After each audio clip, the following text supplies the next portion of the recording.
the chapter that he does on the racism in the science of Egyptology, to show that the Egyptology work was influenced by the fact that these nations that were doing Egyptology were stealing bodies and stealing lands from African people. So we can never forget that the academic discipline is colored by its time. Okay. Now, there are 11 ways. I've been saying, I've been emphasizing, and that's part of the purpose of this whole program, is to reclaim for Africa and for African people the Kemetic civilization. And there are 11 ways that one of our great scholars has shown that you can answer the question that people have, how do we know, that these were really native black African people? So I call this 11 categories of converging evidence showing that ancient Kemet was native black African. This is very important because you can't just say that they were black. You have to know what is the evidence for it. And so that's our purpose now. And it falls into these 11 categories. Now I'll run through them briefly. Evidence from physical anthropology. This is Cheikh Anta Diop's first point, that if you measure the skulls from graveyards before the nation of Kemet, and that population didn't change after Kemet got started, that the skulls in terms of their length, width, face, nasal length, cephalic index, and so forth, that what you find is that those were black people. In other words, that's some people would argue that they were a mixed group, but then you would have to, if you use that criteria, those criteria, then you would have to say that most African Americans are not black people. But in other words, because there will be a range of skull shapes, a range, maybe if you could see the skin color, which you can't, there would be a range of skin color, changes in facial angle and things like that. So there would not be what they call the true Negro, whatever that's supposed to be. Right. But Cheikh Anta Diop went through that evidence quite well, and it's reported in his article, The Origin of the Ancient Egyptians, and that's a very important article for people to get. It's found in the book Great African Thinkers in the Journal of African Civilization. The second point is that if you look at the Kemetic images, and that's what I've been showing, the painting of Nefertari, the painting of the carving of Amenhotep, the carving of Amenemhet, the carving of Zoser, pre-dynastic and early dynastic, when you look at the natives, if they're clear, according to Cheikh Anta Diop, they are always black. And I think I showed that by picking the golden ages and sticking with them. Okay. The third way that we know is that you can actually find mummies and test the mummies for the amount of melanin content in the skin of the mummy. And Cheikh Anta Diop created the melanin test, did that test, and found that the mummies that he was able to test were in fact black people. And here's an example of Tutmosis I. Here's the example of... there's another one. Yes, here's the example. This is Tutmosis IV. He's even darker than Tutmosis I.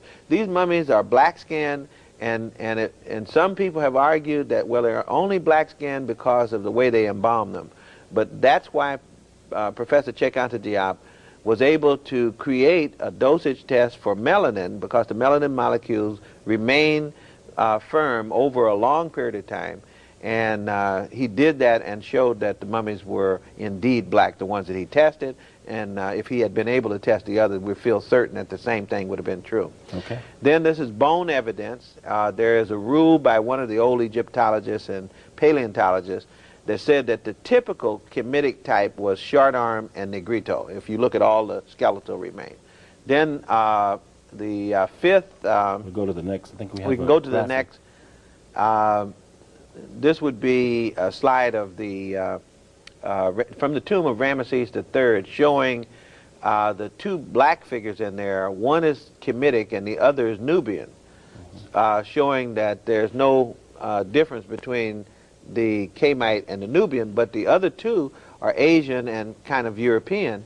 And there is a pictured difference in that tomb between the Asians and Europeans, but not between the Egyptians and the Nubians. Okay. Okay, the fifth way that we know is that you can still check blood type in the skins of mummies. And so what you're looking for, if they were black, you're looking for blood type B. If they were white, you would be looking for blood type A. That work, to the extent that has been done, according to Cheikh-Anta Diop, shows that the Egyptians, even today, are mostly B. And that there's no point where we ever had a predominant or even a significant A population in Kemet, as far as any evidence. Then, after the blood group, the next category of proof has to do with the testimony of classical and Greek and Roman authors.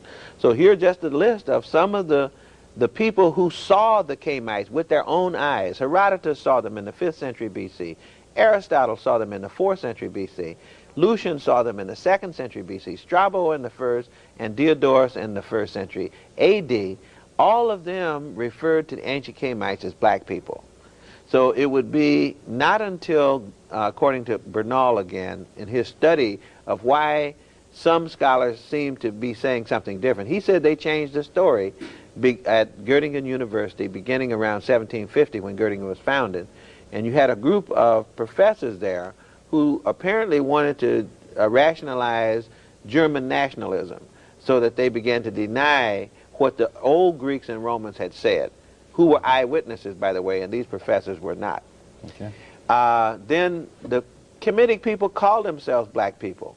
And Cheikh-Anta Diop, again, has gone through the proof of that through the analysis of certain Medu Neter hieroglyphic designations.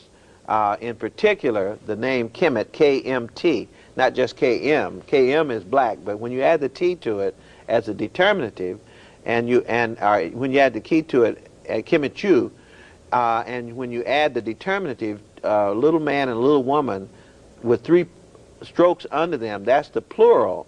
So that's man and woman plural. That means people. And Kemetu means the black people, not the black land. And that argument has been made in Cairo, by the way, at the symposium sponsored by UNESCO, where everybody was invited to talk about the color of the ancient Egyptian, or the race of the ancient Egyptian. Divine epithets, or names given to good gods and black gods, as Cheikh-Anta Diop has shown, is that the good gods are always shown as black gods. The evil gods are always shown as red gods in different colors. So people generally tend to associate the color of their divinity with themselves. So that would be another piece of evidence. Any one of these by itself is not enough.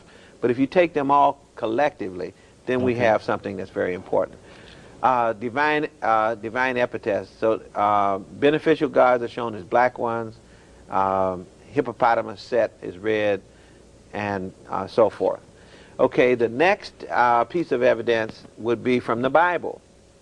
Biblical evidence says that Kemetic people were black people, because according to the interpretation, Ham is the father of the black race, and Shem is the father of the mixed race, and Japhet is the father of the white race.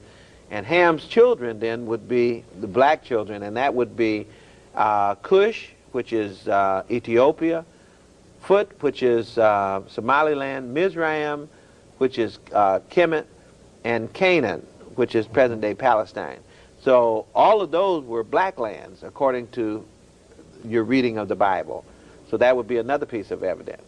So number 10, then, is that the culture that I showed you was 3,000 years long of Kemet is very close to the culture of the rest of Africa. Not to Europe, not to Asia, but to the rest of Africa. For example, circumcision was present all up and down the Nile Valley even before 4000 BC.